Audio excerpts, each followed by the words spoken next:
Good morning, everyone. I'll be presenting a small discussion regarding failure of anti-reflux surgery, evaluation and management. Gastroesophageal disease is a common diagnosis with an international prevalence of approximately 14 to 20%. And being the first line of therapy is the proton pump inhibitors, which is effective in management of first line of therapy is proton pump inhibitors, which is effective in approximately 70% of the cases, especially of the erosive gastroesophageal disease, reflux disease. Surgical management comes into place when there is a inadequate medical treatment, or there is a the patient become refractory to proton pump inhibitors. And from very long, Nissen fundoplication has been considered as the gold standard, with a success rate documented in some studies of 80 to 90% after 20 years of follow-up. In 10 to 15% of the patients who are undergoing anti-reflux surgery, there is a recurrence of the symptoms. And out of those, only 3 to 7% develops severe post-operative symptoms. So this is the cohort that, although small, which requires revisional surgery. Now, SAGE's guideline committee defined in 2024 hiatal hernia recurrence as either a symptomatic or a large hernia, which generally measures generally measures greater than 2 centimeter in any direction, or either it is symptomatic. Now, the symptoms can be either subjective, that the patient is complaining of typical symptoms of reflux or regurgitation, or objective symptoms is that objectively identifying it with the upper GI endoscopy. SAGES also added total dysphagia outcome in the patients who either had an unresolved dysphagia, meaning patient had a pre-operative dysphagia which prevailed even after the surgery, or a new dysphagia, that is, there was no dysphagia present in the pre-operative period, and there was a new dysphagia which came in the post-operative period. Now, dysphagia outcomes were categorized as early, that is 3 months to 1 year post-operatively, or late, that is greater than 1 year post-operatively. Coming on to causes of failure. Now, the first, we can divide it basically into two major parts. Either there is an anatomical abnormality which was there, or there was an initial wrong primary diagnosis.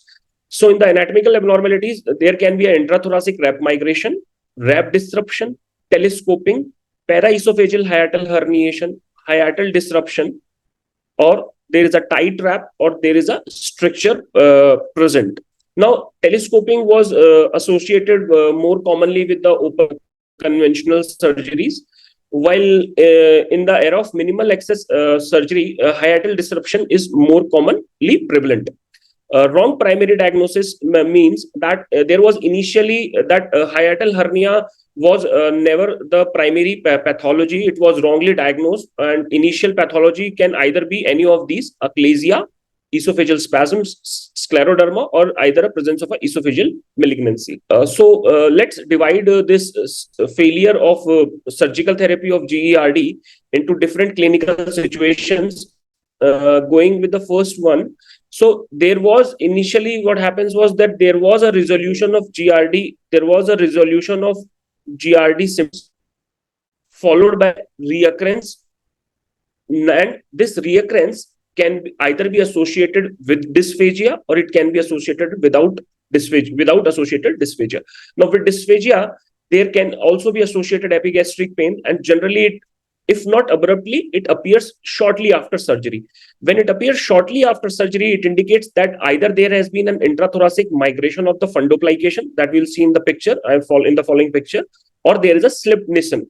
Now, slipped Nissen basically means that is the Nissen, the fundoplication that has been made, it stays in the place, but the stomach goes up into the thoracic cavity.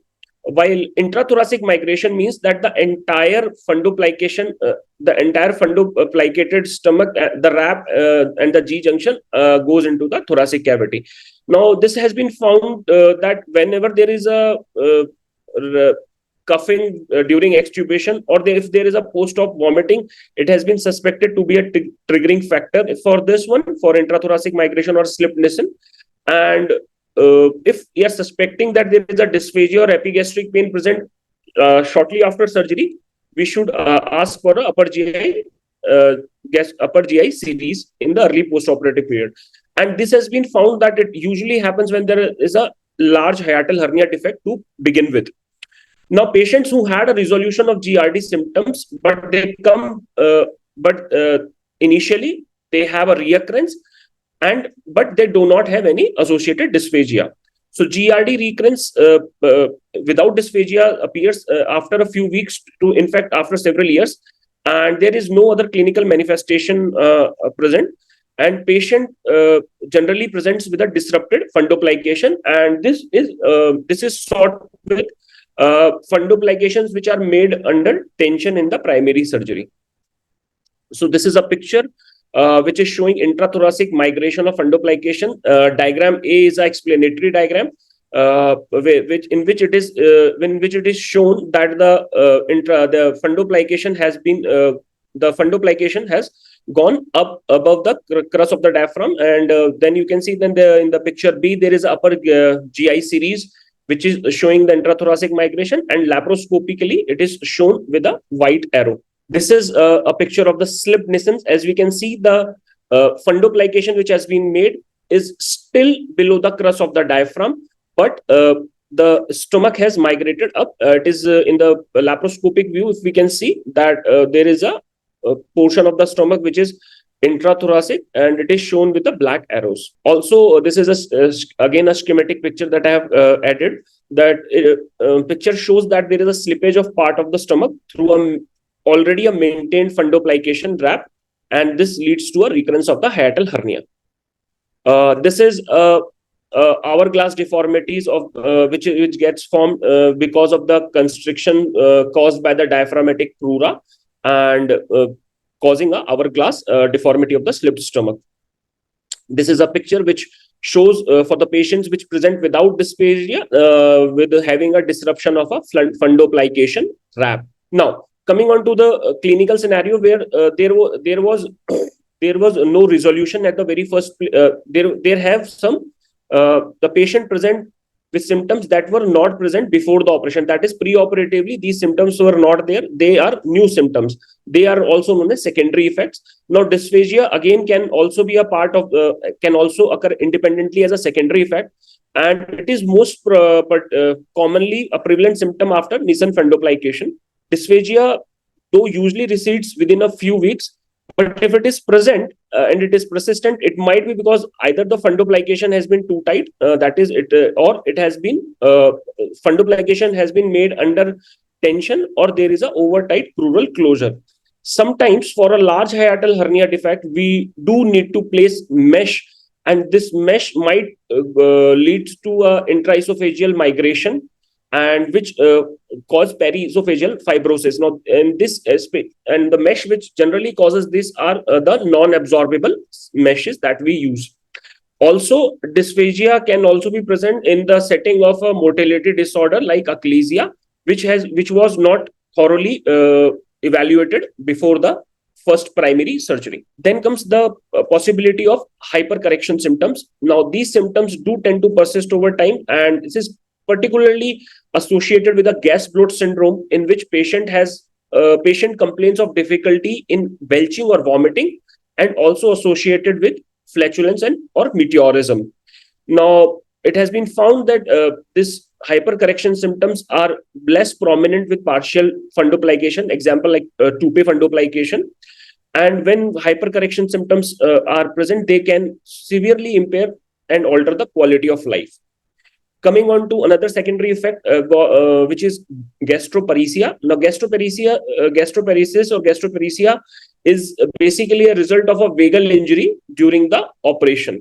So, which results in postprandial abdominal pain, abdominal meteorism, and anorexia. Coming on to the third scenario, absence of improvement of symptoms either due to an erroneous surgery or either due to a technical either due to an erroneous indication or a technical error. Campos et al. In their meta-analysis of approximately 13 randomized trials have stated that if there is an absence of typical symptoms like heartburn and regurgitations, and if the pH metry done did not give any evidence of GERD, or if there was a presence of atypical symptoms to start with, that might be respiratory symptoms like nocturnal asthma, or like asthma, nocturnal cough, or pharyngeal symptoms like laryngitis, or stomatological symptoms like halitosis or dental erosions, and the resistance to medical treatment. All of these factors are associated with a failure. Patients who are having a BMI of more than 30 kg per meter square have also been has been associated with an independent risk of failure. Or in cases of patient having existing psycho-emotional disorders has also been found to be a significant risk factor of failure of surgical treatment. Because it has been found that in patients of depression and other psycho-emotional disorders, the post-operative quality of life and chronic pain disorders did not improve much, and patients or do complain of thoracic pain, gas bloat syndrome, and post-operative dysphagia. Coming on to the wrong technique. So sometimes it has been found that insufficient posterior mediastinal dissection was not done, which leads to a brachyesophagus. That is, the concerned surgeon does not mobilizes a minimum of at least 2 centimeters of esophagus below the diaphragm without any tension, and this might constitute might lead to hiatal hernia recurrence or failure of anti-reflux surgery. Now, identification and preservation of both vagus nerves is of paramount importance, as we have seen that it might lead to gastroparesia and leads to symptoms, secondary effects. Hiatal closure should be done to prevent the ascension of the wrap into the posterior mediastinum, and reinforcing the synergy between the diaphragm and the lower esophageal sphincter. And sometimes it happens that erroneously in fundoplication, rather than using the fundus, sometimes we tend to use the anterior portion of the stomach, or sometimes the body, that is the gastric corpus. Length of the wrap should always be kept approximately 3 centimeters, whether it is complete or partial fundoplication. If it is too long of a wrap, it might lead to dysphagia. If the wrap is too short, then there is a high risk of being being insufficient. Brodus J et al. In their meta-analysis showed that especially partial wrap has fewer secondary side effects like dysphagia, which is more associated with the nascent fundoplication. Posterior partial fundoplication has been found to be superior to the DOR, that is the anterior fundoplication, in regards to the GRD control. So this is a picture of a technical error, which the first part shows the schematic diagram where we can see that and the laparoscope, and the second picture shows the laparoscopic view in which the fundoplication has been constructed with the anterior aspect of the stomach, as has been shown by the star, as has been marked with the star in the picture A. And the fundus, as you can see in the laparoscopic view, is lying around. We can see it there. Here, the body has been used to create the fundoplication, and the stomach and the fundus of the stomach is lying free. Coming on to the evaluation part. Now, evaluation in this surgery is so important, in the refundoplication is so important, because symptom improvement with every surgery after the primary surgery will be on a declining trend, as we can see with the data, that symptom treatment or resolution in 50 to 80% will only be present in 50 to 80% of the patient undergoing first refundoplication. Now, with every subsequent operation, the efficacy will drop down, and it might come as low as 40% on secondary fundoplication. Also, the revisional procedures have higher morbidity rate and a dysphagia rate and a mortality rate of approximately 1%. Coming on to the evaluation.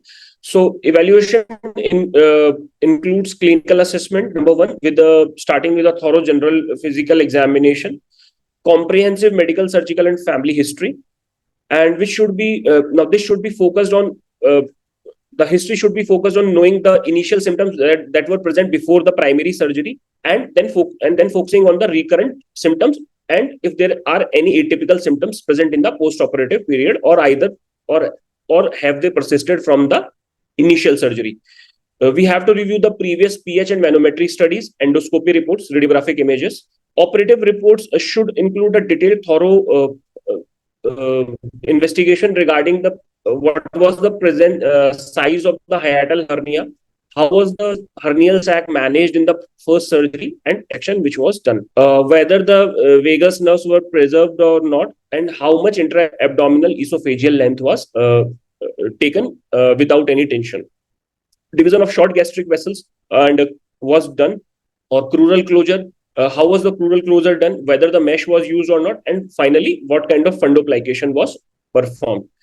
Also, we have to acquire that whether there was a symptom relief present after the initial operations, and if were there any inciting events, that if the patient had post-operative nausea, severe vomiting, or bouts of cough, or was there any traumatic accident. Also, a history of significant weight gain after the first surgery needs to be asked for. Now, there is a modified DMISTR score for symptom severity, which discusses heartburn, regurgitation, and dysphagia. And there is a patient satisfaction level assessment, HRQL, which are to be taken. So, modified DMISTR score basically has three parts: dysphagia and regurgitation, and a score goes between 0 to 3. Now, dysphagia 0 score means none, while a score of 3 means a food impaction which requires medical attention. While for a heartburn, score 3 means that a heartburn is interfering with the daily activities of the patient. Regurgitation means 0 means none, and score of 3 means that there is a interference with the daily activities, with the quality of life. On the right side of the screen, we can see that this is a HRQL, patient satisfaction score, with no symptoms means 0, symptoms noticeable but not bothersome 1, symptoms noticeable and bothersome but not everyday means 2, symptoms bothersome everyday means 3, symptom affect daily activities means 4, and symptoms are incapacitating means a score of 5. Coming on to post general physical exam, post history taking and general physical examination, coming on to the investigations. So routine laboratory investigations are to be done, because CBC sometimes might show anemia which is present in patients of prolonged GERD cases or reflux cases in view of formation of Cameroon ulcers, and or sometimes we have to do a upper GI series, that is barium swallow study, or a contrast and CT scan. Now, both of them do help in knowing about any kind of structural lesions such as strictures, hiatal hernia, or presence of the paraesophageal hernia. And if there is any motility disorder such as achalasia or distal esophageal spasm, which was not recognized in the first surgery, can also be taken, can also be diagnosed. Also, it is useful in the assessment of post-operative dysphagia. It helps to locate the fundoplication with respect to the diaphragm. That is, the position of the fundoplication can be seen with respect to the diaphragm. Some pathologies which are evident on esophagogram in a post-operative patient can be a tight fundoplication, which can be noticed with the epiphrenic ballooning of the epiphrenic ampulla with retrograde escape of barium, and formation of a type 3 hiatal hernia, in which both the fundoplication and gastric rugal folds will be seen superior to the crural diaphragm. Slip Nissen, as we have already seen in the picture, in which a 2-compartment, that is an hourglass kind of stomach, can be filled. Disrupted fundoplication can be seen, and recurrence of the gastroesophageal reflux can also be seen. Although recurrence of gastroesophageal reflux will best be documented on the upper GI endoscopy. Upper GI endoscopy, Los Angeles classification of esophagitis grading is used in upper GI endoscopy to document the erosive esophagitis. And esophageal manometry is an important tool for the diagnosis, because they help in differentiating a failed anti-reflux surgery from the motility disorder. Like if there is a tie trap, it might present you exactly in the same manner as achalasia would present. But when we do a HREM, we'll find that a tie trap will have a non-relaxing lower esophageal sphincter, but there will not be a peristaltic esophagus, which is seen with ecclesia.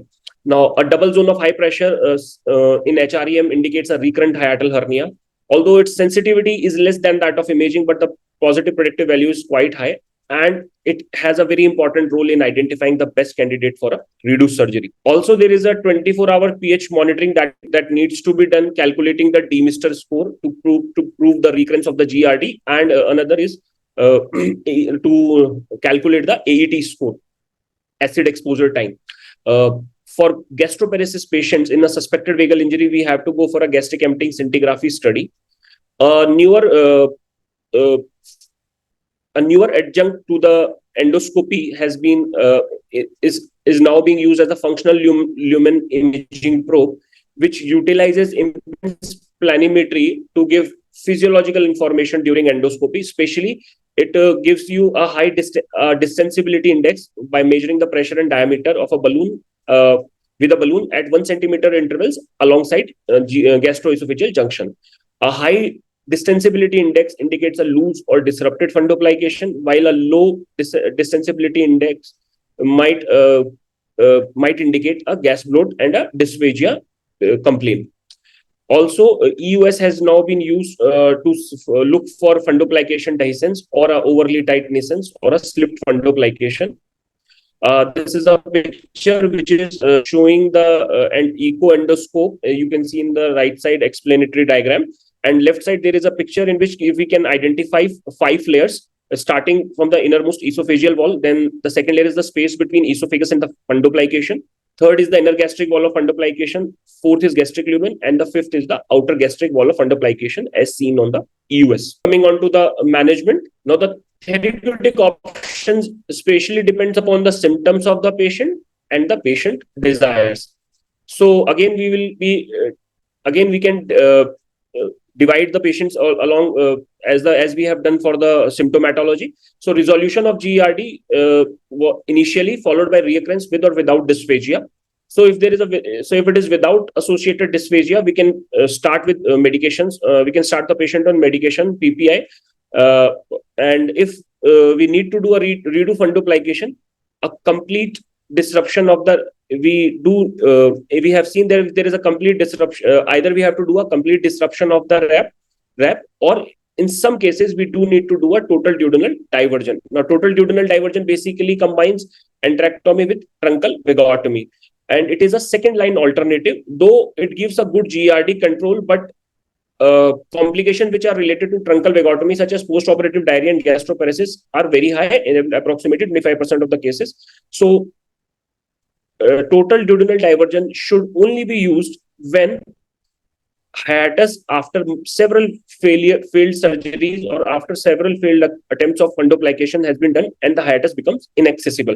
Because apart from doing a truncal vagotomy, we don't have to do any kind of work on the GE junction in total duodenal diversion. Or if there is a gastric emptying disorder present, that is seen by postprandial dyspepsia. So this is a picture of a total duodenal diversion, which includes a distal gastrectomy and followed by a 60 centimeter long Roux-en-Y gastrojejunostomy, which is done along with bilateral truncal vagotomy. For patients who have associated dysphagia, we have to look for intrathoracic migration of the fundoplication or slip nascence, or if there is a true brachyesophagus present. So if a true brachyesophagus is present, we have to do a Colles-Nissen lengthening gastroplasty in which I'll show the picture. Proximal stapled gastric tubulization followed by a Nissen fundoplication around the proximal stomach is done, or another alternative is the total duodenal diversion. So this is Colles-Nissen gastroplasty. On the right side, we can see that there is a tubular gastroplasty which has been created, and the wrap. This will be the new esophagus, and the wrap would be for the other half of the stomach. But creating this kind of gastroplasty is a bit difficult. So we do, especially in laparoscopy, so we do a wedge-shaped gastroplasty, as you can see on the left side, and then this becomes the neo esophagus, and the greater tuberosity, that is the greater curvature, goes around and forms the fundoplication, Nissen fundoplication. If patients who have secondary effects, especially dysphagia after the operation, and in particular after Nissen fundoplication, if the patients have excessively tight wrap or crural closure, we have to dismantle the wrap. Or if the upper suture of the fundoplication is too proximal, we have to immediately remove the suture, or we have to redo the wrap in such kind of patients. Or if it is secondary to the use of prosthetic enforcement causing periesophageal fibrosis or intraesophageal migration, then we have to remove the prosthesis, that is the mesh, and followed by reconstruction, which might include esophagectomy or partial gastrectomy. A role of endoscopic dilatation has been probed over some periods, and it has been found that in moderate dysphagias, it do provides short-term relief. So this is a hiatal stenosis, which is seen in excessively tight crural closure. As you can see it on the picture on the right side, as we can see, that's a very tight crural closure which has been done. In patients with having hypercorrection symptoms, either the wrap can be transferred from Nissen to Toupet fundoplication, or either we can dismantle the wrap and we can continue with the medication therapy. For patients of gastroparesis, botulinum toxin endoscopic injections have been tried, or either a pyloroplasty can be done. If it is because of a wrong technique, then a thorough preoperative workup and followed by a complete dismantling and reconstruction of the wrap can be. Coming on to surgical points that are to be remembered whenever doing a redo fundoplication. So starting with the dissection of the esophagogastric region, a complete meticulous analysis of all adhesions to establish the native anatomy is to be done. Then we have to free the left lobe and caudate lobe of the liver. Followed by that, a crural dissection preserving the perimysium should be done so that to optimize the crural closure. And then the dissection should always be, whenever we are dissecting around the crura, we should always remain in contact with the crura, stomach and esophagus, so that the major vessel injury can be prevented, especially with the vena cava, left gastric vessels, splenic artery, and sometimes the thoracic aorta also. Previously created fundoplication should be completely dismantled, and we have to preserve the vagus nerves. We do have to watch if there is a opening of the left pleural cavity, although opening of the left pleural cavity gives symptoms in less than 2% of the patients, but yet we have to keep that in mind. If there is any kind of injury to the esophagus or stomach, which are mostly seromuscular, should be repaired, and complete takedown of the short gastric vessel should be done. Coming on to the shifting from the dissection to the reconstruction part, identifying the esophagogastric junction is important. We might take help of intraoperative upper GI scopy after removing the esophagogastric fat pad. Always ensure that there is adequate intra-abdominal length of a minimum of 3 centimeters, which in most cases can be obtained after adequate peri-esophageal dissection for approximately 5 to 6 centimeters into the chest. And always ensure that the topmost aspect of the stomach should only be used to create the fundoplication, so that the anterior the body part does not forms the wrap. And it also prevents the slippage of the wrap. For a Nissen fundoplication, always a shoeshine maneuver should be done so that excess stomach should not be left around posterior to the esophagus. Plication of the crura behind esophagus should be done, and to avoid hypercorrection symptoms, keep the hiatal closure loose.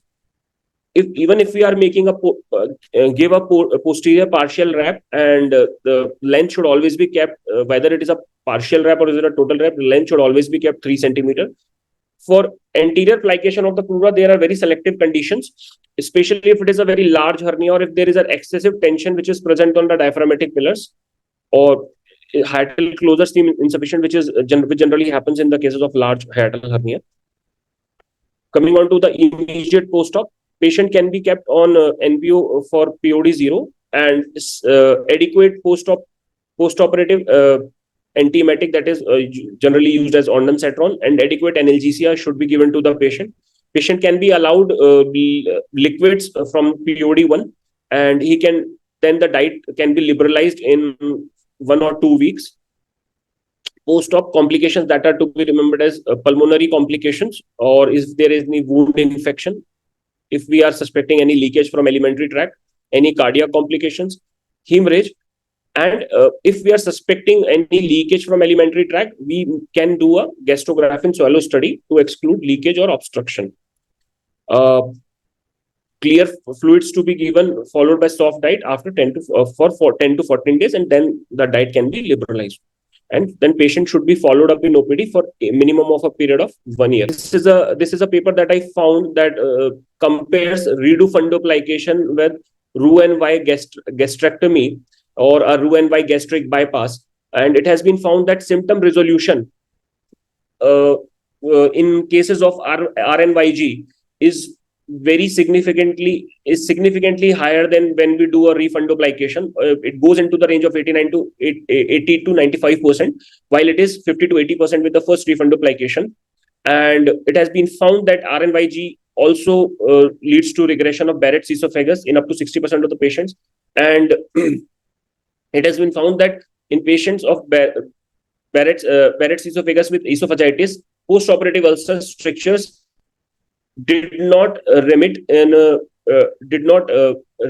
there was no remission which was seen with patients having underwent refundoplication, while it was found that patients with Barrett's esophagus with esophagitis, it was found that it was eliminated in as good as 95% of the patients after Roux-en-Y gastrectomy. Patients who are morbidly obese and come for a refundoplication in view of reflux, then Roux-en-Y gastrectomy or Roux-en-Y gastric bypass is more efficacious, and it also has an added benefit of potential long-term weight loss. This is a algorithm that we have compiled as a summary, which again divides the fundoplication for the resolution of GERD. If there is a recurrence of GERD without associated symptoms, manometry and pH monitoring along with the upper GI series can be done. Reoperation or PPI can be planned based on the symptoms of the patient, and reoperation can either be a refundoplication or a total duodenal diversion. If there is a reoccurrence with dysphagia and if there is a suspected intrathoracic migration, we have to again confirm it with the investigations, and a reoperation can be planned where a RAP takedown with the reconstruction can be done. Fundoplication with secondary effects of either dysphagia or gas bloat syndrome, endoscopic dilatations for up to moderate dysphagia can be tried. If it fails, then reoperation can be done, in which again the RAP takedown has to be done. And if it was a complete RAP in the first surgery, we have to convert it into the partial RAP. For gas bloat syndrome, we have to look again. Reoperations should be done only if the symptoms are altering the quality of life, transformation of the Nissen fundo to a Toupet fundo, or entirely taking down the RAP along with starting the patient on PPI. Absence of if patient has no symptomatic improvement, we have to look for whether the indication has been missed. That is, was there a motility disorder which was missed in the primary surgery, and or was there a wrong technique? And finally, taking down the RAP and reconstruction. First of all, your presentation was very good. A few things I want to edit later on. But one comment on the chat box is the question from our audience: how to identify shortened esophagus pre and intraoperatively during the first surgery, and how to deal with it? Sir, as such, pre-operatively, we don't have much sensitive investigations to identify a true esophagus, although sometimes it gets reported on upper GI series. Intraoperatively, we have to that the GE junction along with the approximately minimum of a 2 to 3 centimeters of lower esophagus has to be in the intra-abdominal region for the fundoplication before the closure. Yes. So what we can do, it is very difficult to predict the esophagus is shortened or not, number one. Yes. And yes. Few series of investigation in the form of gastrography study that suggest the position of the G junction in the at the time of first surgery. With the help of upper GI endoscopy, it will show you the site of G junction. So at what level the diaphragmatic pinch is there, so we can identify the maybe exact location of the G junction. Okay. So on the on so we can do this either Purge endoscopy, barium study, and manometry may suggest, and the manometry is also, Yes, sir. yes, manometry may suggest, and sometimes the patient history, when the patient having long history of GERD, these patients can have the shortened esophagus. Okay, Yes, sir. and till now in my experience I haven't performed any resection or the lengthening procedure for the esophagus. Do you have seen Dr. Bhojwani doing lengthening procedure for the esophagus in your data? Sir, by and far, as you have said that it in most of the cases, in fact, in majority of the cases, it is the Coley's lengthening gastroplasty is not required. Am I audible?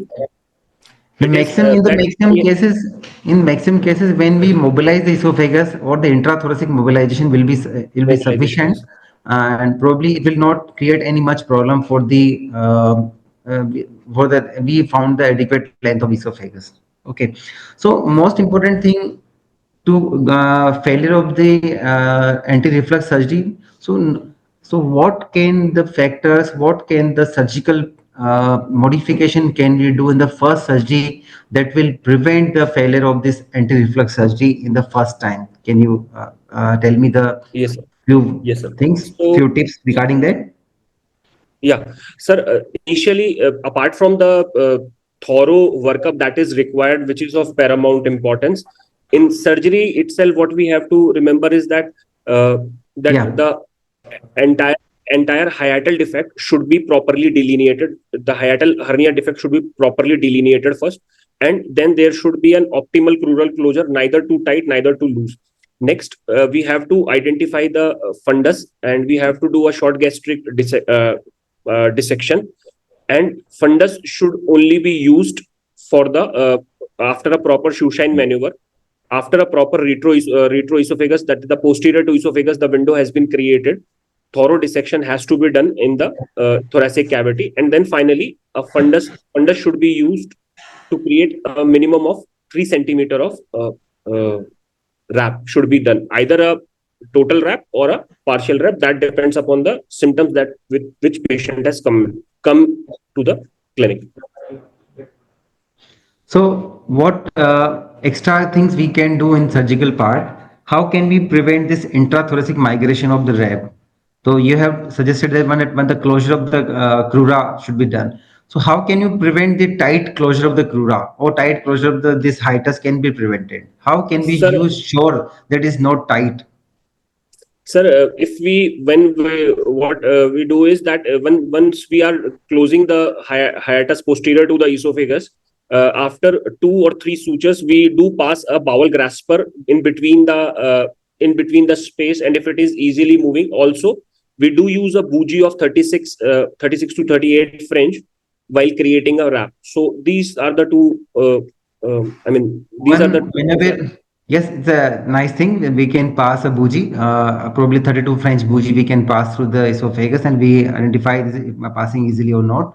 Or when after the closing of the hiatus, we can identify roughly with the help of our bowel grasper. When we open the jaw of the bowel grasper, the remaining area it should be the at the size of the open bowel grasper of the when we use in our clinical practice. Okay. So how can we prevent on the other this one thing we have done a hiatal closure? How can we prevent this intrathoracic migration? So do you sir. use any sutures to apply for the crura after putting the after making the height this We do, fundoplication? yes, sir. We do use I mean, we do use the hitch sutures to with that to to prevent this intrathoracic ascension of the wrap. We do use the hitch sutures. We do use, sir. Okay. So one more thing I want to insist here. One the complication is slipped Nissen, in which the Yes, Nissen is in the intrathoracic, intra-abdominal, but the part of the stomach goes in the chest. yes, sir. It's The a difficult fundamentalization, situation. It's yes, a sir. difficult situation. Probably surgically we have corrected very well, but why the stomach goes in the chest? Maybe probably the shortened esophagus may be responsible for this this Yes, sir. thing. Maybe. Yes, sir. Okay. And okay. And any student want to ask any question can send me in chat box or so. In your center, Bhojwani sir is usually practicing regularly this fundoplication procedure, and probably he also have done this reoperative surgery also. Yes, sir. Many of cases. So, what was the most common reason you people identified in your center? What is the reason of this this failure of this surgery Sir, or the slept nation? sir, yes, the first, the one of the most common reasons is that the fundus is not being used to form the wrap. Rather than we do mobilize the body part of the stomach and we make a wrap. And then the second is that there is a hiatal stenosis which is present. One of the most common reasons is that the adequate intra-abdominal length for esophagus has not been obtained, sir. And will you doing this 24-hour pH manometry or 24-hour pH metry in your center regularly in these cases, in these patients? Sir, for redo patients, we do it. And in general, when you're planning the first time surgery in Sir, it depends upon the symptoms of the patient. If it is a typical patient of which is coming with the heartburn and regurgitation, then we do have and to. what we do in our center when we have a patient of GERD, we usually in all patient we do this 24-hour pH manometry. This is basically the combined procedure when The we are not Teamster required score to has now. also. Yes, sir. Nowadays we have a 24-hour pH manometry or impedance manometry when we identify the acid reflux and the pressure changes around the G junction. Okay, it's a very good procedure, and so we can be sure that we are dealing with this reflux procedure, and the patient will might have a benefit of our doing our surgery. Yes. And many of the as I have seen Bhojwani sir operating these reflux surgery patients in your center. So do if you have any videos of the redo surgery, please collect any video of your center's procedure, and we can prepare a class on the how to redo operation in these patients. Do you maybe you have many patients in Yes, your sir. center? Definitely, I'll ask from sir and we'll get back. Yeah, you can prepare a video of this many different techniques you have done in these patients. Okay, so this is a new thing. The topic we had today, it's a good topic because many of the are this we are getting these patients for this anti-reflux surgery or the failure reflux patient we have, and we will be these patients are very difficult to operate also because redo surgery is always difficult.